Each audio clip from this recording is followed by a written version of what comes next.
নমস্কার বন্ধুরা, শুভ সন্ধ্যা। আমি তো সন্ধ্যাবেলা চা নিয়ে বসে গেছি। আজকে হলো দোল পূর্ণিমা। এইবারে বিয়ের পরে দোল পূর্ণিমাগুলো আমার একদম অন্যরকম কেটেছে। এবছর প্রথম দোল পূর্ণিমা আমার অন্যরকম, আরেক রকম কাটছে। এটাও ভালো। তো কেমন বলি, বিয়ের পর এটা আমাদের 4 বছর কমপ্লিট হলো, মানে চতুর্থ দোল পূর্ণিমা। তো কি করেছি, স্কুল করে তাড়াহুড়ো করে আজকের দিনে চলে গেছি মামাবাড়ি পুজো হয়, আজকে শোভাযাত্রা। তো এবারে শোভাযাত্রা বাড়িতে হচ্ছে, তারপরের দিন আবার আমরা বাড়িতে চলে আসি, এসে বাড়িতে দোল উৎসব করে পরের দিন আবার মামাবাড়িতে যাই। তো এবারে এগুলো সবই বন্ধ। এবারে আমার দোল উৎসবের যে রঙিন রং মেশানো যে স্বপ্ন, সে স্বপ্ন আমার এই যে শুয়ে রয়েছে।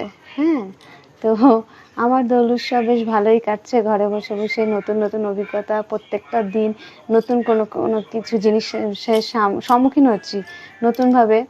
তো বেশ ভালোই কাটছে। আপনাদের কেমন কাটছে জানাবেন। এখন হ্যাঁ, নতুন অভিজ্ঞতা, রাত 3টের সময় ঘুমাতে যাচ্ছি, আবার কখনো সকাল 7টার মধ্যে ঘুম ভেঙে যাচ্ছে, কখনো 9টার মধ্যে ঘুম ভাঙছে। আর কি বলবো, সবসময় মনের মধ্যে একটা টেনশন কাজ করছে, ওর এখন এটা হলো, তখন কি হবে। মানে নিজেকে সবসময় প্রস্তুত রাখছি নতুন নতুন জিনিস দেখার জন্য। ওর আস্তে আস্তে ওর মুভমেন্টগুলো দেখছি, সব মিলিয়ে মিশে বেশ ভালোই কাটছে। তো আমার তো এভাবে কাটছে, খুব একটা খারাপ লাগছে না, ভালোই লাগছে। আশা রাখছি সামনের দিনগুলো আরও ভালোভাবেই কাটবে। আপনাদের কেমন কাটছে অবশ্যই জানাবেন। আর সবাইকে দোল উৎসবের শুভেচ্ছা রইল। টাটা।